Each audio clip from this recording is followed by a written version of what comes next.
Let's just get to it. How are you?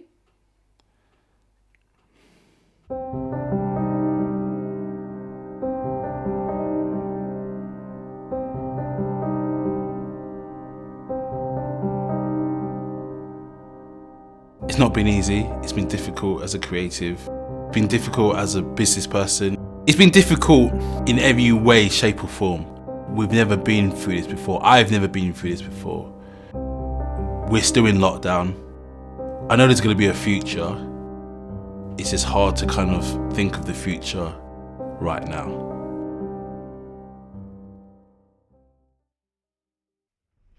Shot. Am I in shot? Yep. Is that in shot? Yep. Right, Mind Share People family, take 9. Say your full names, please. Santina Lacursi. And Kim Tarantino. oh shit. I told you. My name is William Frank. I'm the founder and director of XYLO Worldwide.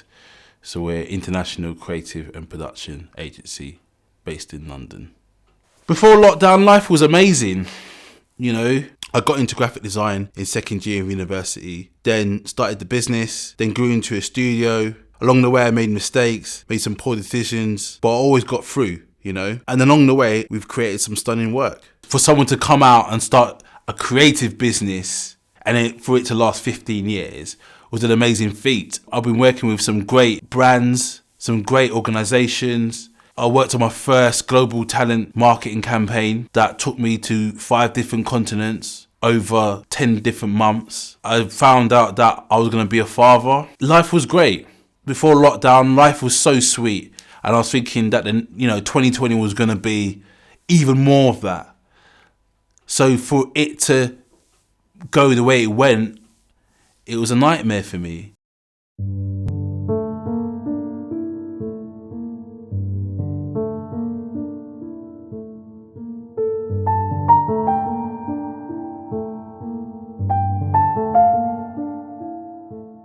I think the most difficult thing is just the adjustment. I am a classic extrovert. Being social is part of my DNA.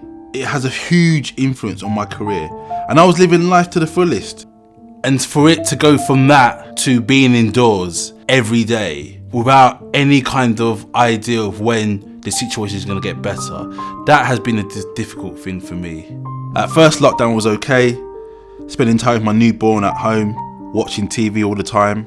But then it gets to a point where after a couple of weeks, it gets monotonous. It gets boring. And then a couple of weeks after that, you start getting frustrated. You start getting bored with yourself. A few weeks after that, you start losing your spirit. You start losing your way. It gets to a point where food shopping is the highlight of your day. A couple of weeks after that, you just start falling off. Now I'm not eating properly. I'm not looking after myself. I'm not in good shape. I'm abusing my body. And on top of that, all you're hearing is pure negativity.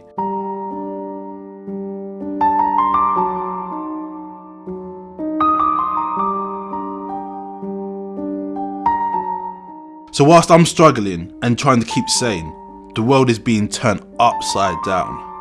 I'm seeing nothing but madness. Everyone is miserable around me, and there's no good news on the horizon. My friends are struggling, my family's struggling, everyone is struggling. Seeing all this pain, suffering, and unnecessary foolishness made things so much harder. How are you supposed to cope? How am I supposed to cope?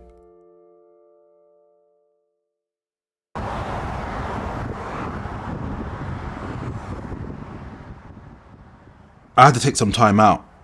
Started thinking about my life, thinking about how this pandemic has affected my physical and mental health, my creativity. I had to tell myself, I can't let this kill off my dreams. The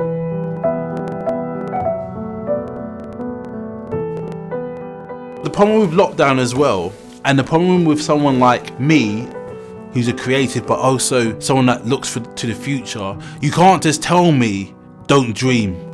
You can't just tell me to sit at home for 18 months and just tell me don't dream. Just let this 18 months or whatever just be a complete write-off and then start dreaming again. It's not going to happen. That's not the way I'm built, you know?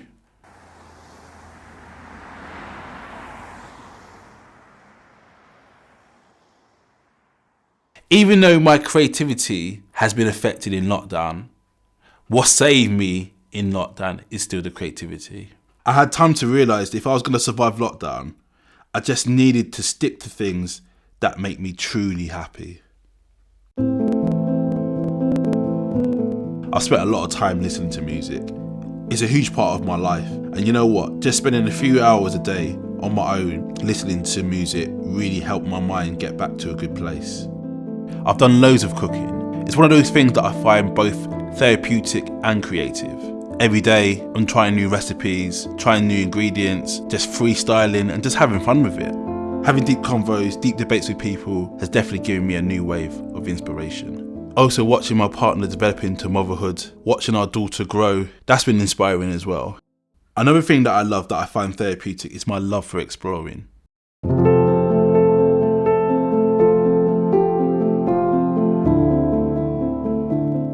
I've spent days finding new places to explore, places for morning walks, finding new spots to eat and drink, places just to think and explore.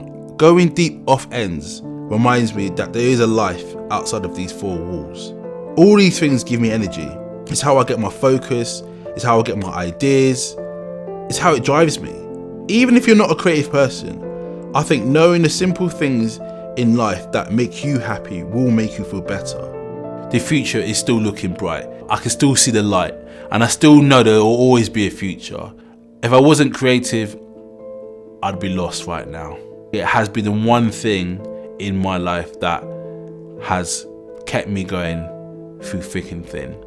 Lockdown has tried to kill me and my creativity, but I'm still here, stronger, with a new thirst for life. I'm optimistic for the future, and I'm here to always keep it moving.